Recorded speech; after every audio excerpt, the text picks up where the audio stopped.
shan qodob ayaa ku qoran oo qaarkood runtii kaga qoslinayaan. اللهم صل وسلم على سيدنا محمد وعلى آله وصحبه أجمعين ومالين جمعان نبينا أن كسلنا صلى الله عليه وسلم إنت كدب وحرب مانتا إن دول استاغ قضب بدي يوسف شاعر نكا أتقانان أي يوسف شاعر ليدا هذا وكد الاستاغي محكمة شلي حكمتي أما محكمة شلي لكياني نك الذي تري عبد الملك علدون وحيري شن قضب أي عسكتي دعوين ديسي إيو حكومات ديسي أي عسكتي إنكسو حكومات ولي وحكا دميهين قضب ككوباد وحكوت المامي horta shanta qodob wuxuu ku tilmaamay shan qodob oo iska agdhow oo macquul ahayn oo qof in lagu eedeeyo ayna ahayn oo lagu qoslo qaarkood ay ahaayeen buu yiri midka koobaad wuxuu yiri waxay ku dhaheen dacaayad ayaad ka faafisaa madrasada la yiraahdo magaranaysa abaarsa school waxa kalood ka faafisaa bay dhaheen jaamacada barwaaqo waxaad labadoodaba ka faafisaa mar walba oo intaasoo jeer aad ka faafisay dacaayad ka dhan ah ayaad ka faafisay arrintaas bay ku sheegan arrintaasina keligii kuma ahayne qof kasta oo abaarsa ka hadlay iskuulka la yiraahdo ama ka hadlay jaamacadda la yiraahdo barwaaqo wuu sheegaa arrinta noocaas ee Cabdimaalik keligii khaas mayna ku ahayn arrintaasina arrin uun dadku ay ku sheegaan isaguna qaybtu macluumaadkeeda ka oga uu ka sheegay taa horta waa midii koobaad midda labaad ee ku soo eedeeyay waxay ahayd inaad dacaayadayso qaranka Somaliland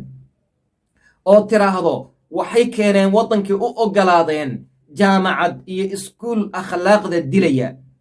jaamacadda iyo iskuulkaas oo lagu barto liwaadka iyo waxyaabaha fuxshiga saxqiga loo yaqaano saxqiga waxa la dhahaa gabar inay u tagto oo ay wax ka dayato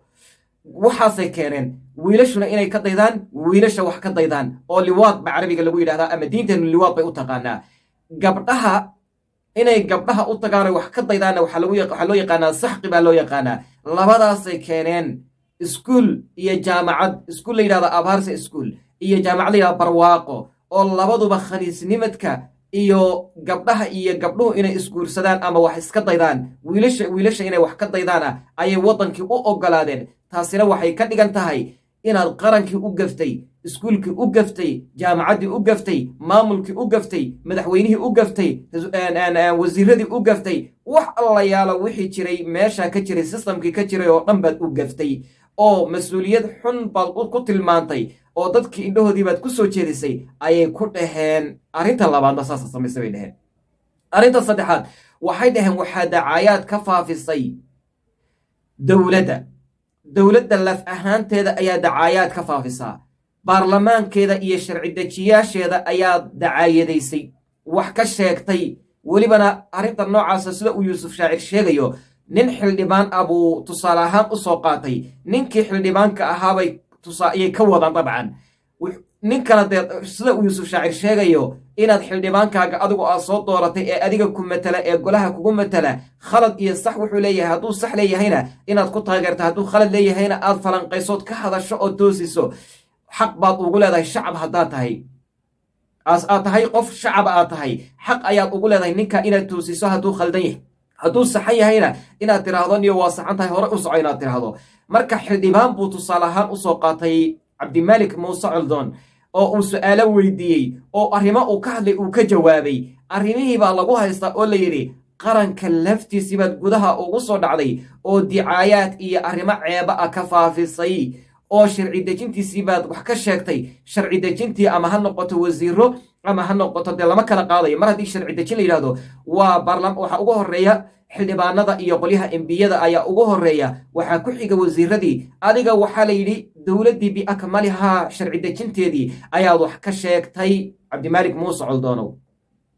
Cabdimaalikna waxaa la sheegay meel uu wax kaga sheegay dowladdaas sideedaba inayna jirin Somaliland uu wax kaga sheegay wasiiradeeda uu wax kaga sheegay xildhibaanadeeda uu wax kaga sheegay hal nin oo wasiir ah ama xildhibaan ah buu tusaale ahaan u soo qaatay hadalladiisii ama qaab hadalkiisii oo marka uu u arkaya inuu dhaliil mudan yahay dhaliishiina uu ka toosiyey taasna mid dadka lagu qabsada maaha wadamada dimuqraadiyadda ay ka jirto iyo wadamada raba inay xorriyatul qowlka ka hadlaan iyo wadamada raba inuu caalamka indhihiisa soo jiitaana arrimaha wax weyn kama dhigaan waa arrintii saddexaad taasina ee uu ku tilmaamay inaan qof bini aadana lagu eedeyn karin siduu yuusuf shaacir sheegay ninka la yiraahdo Cabdimaalik Muuse Culdoon wuxuu yiri wax naga dhaxay urur oo ku wada jirno oo naga dhaxaya ma jirto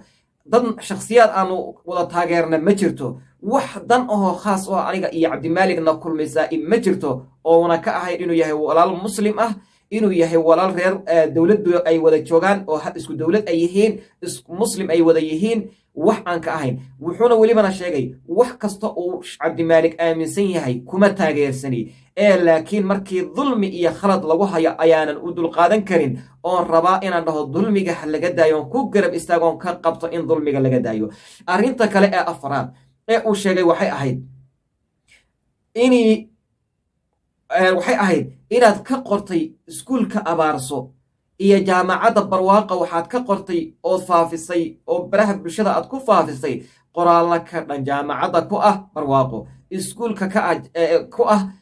Barwaaqo ka dhan, oo ah sida waxyaabahaynu hadda soo sheeganay liwaad baad ku sheegtay inay liwaadka lagu barto. liwaadka oon ka wadno nin inuu wax ka raadsado oo uu macnaha shahwadiisa ku guto, nin inuu shahwadiisa ku guto, inay naag shahwadeeda ku gudato ayay faafiyaan baa tiri jaamacadda Barwaaqo iyo iskuulka Abaarso.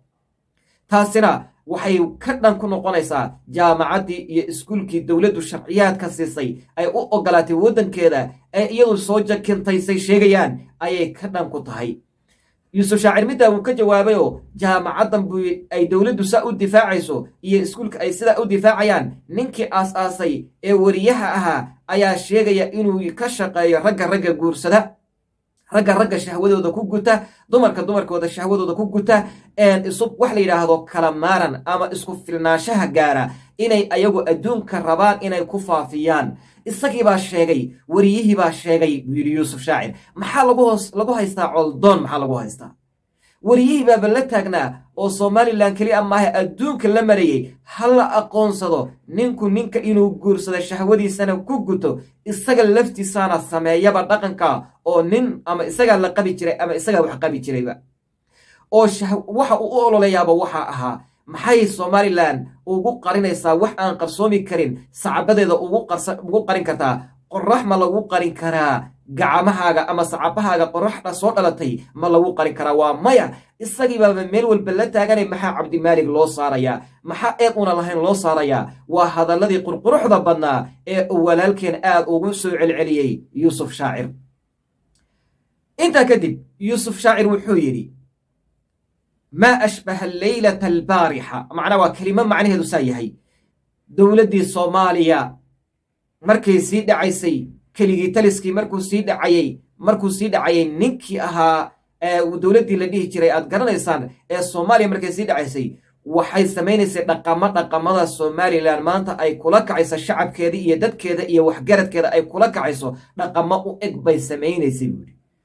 iyada oo adeegsanaysa buu yidhi erayo ilaa uu ka soo qaatay 4 eray uu ka soo qaatay. 4ta eray waxaa ka mid ahaa qaran dumis baa tahay. wuxuu yidhi dowladda somalilan maanta waxay ku leedahay cabdimaalig muuse coldoon qaran dumis baa tahay. dowladdii soomaaliya markay sii dhacaysay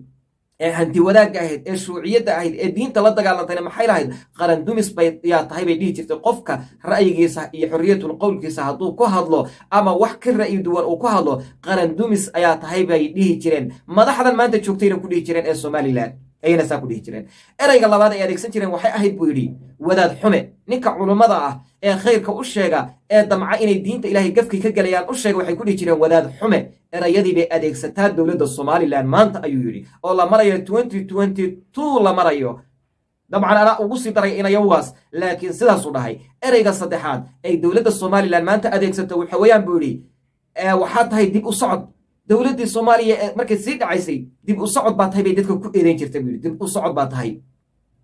ayaguna maanta waxay ku eedaynayaan qofkani waa dib u socod bay ku eedaynayaan buu yidhi. waa arrinta saddexaad ee uu ku sheegay. waxay ahayd qaran dumis baa tahay, wadaad xumaa tahay, waxaa tahay. ereyga afraad wuxuu ahaa dabadhilif ayaa tahay. dabadhilif shisheeyaa ku soo dirsaday oo dabadhilif u tahay. maantana 4tii eray ee dowladdii dhacday ee diinta la dagaalantay ee ilaahay u carooday ee qof waliba uu ogyahay inuu ilaahay u carooday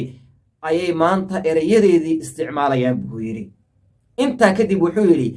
anigu hal eray oo waxaan hayaa buu yidhi hadday ku eedayn lahaayeen cabdimaalig muuse coldoon aan dhihi lahaa cadaalad weeye. waa ereyga ama wuu u dhow yahay cadaalad aan dhihi lahaa buu yidhi ama aan dhihi lahaa buu yidhi waa wax macquul aan dhihi lahaa buu yidhi halka ereyna waxa weeyaan buu yidhi ereyga abayaan buu yidhi inay dhahaan madaxweynuhu caayay madaxweynuhu wax ka sheegay madaxweynuhu duray madaxweynaha ayuu galay inay dhahaan sababta maalinkii la qabanayay maalinka horeysa waxa uu eedeynayay uu ka hadlay madaxweynaha ayuu ahaa buu yidhi saasaa ka fiicnayd buu yidhi inta dardaarankii ugu dambeeyey uu bixiyey ninka la yahay yuusuf shaacir wuxuu ahaa cabdimaalik muuse coldoon ha helo cadaalad ha helo cadaalad la'aan baa haysatee walaalkeen dowladdu cadaalad ha u hesho cadaalad ha helo annaguna waxaan leenahay cadaalad ha helo cabdimaalik muuse coldoon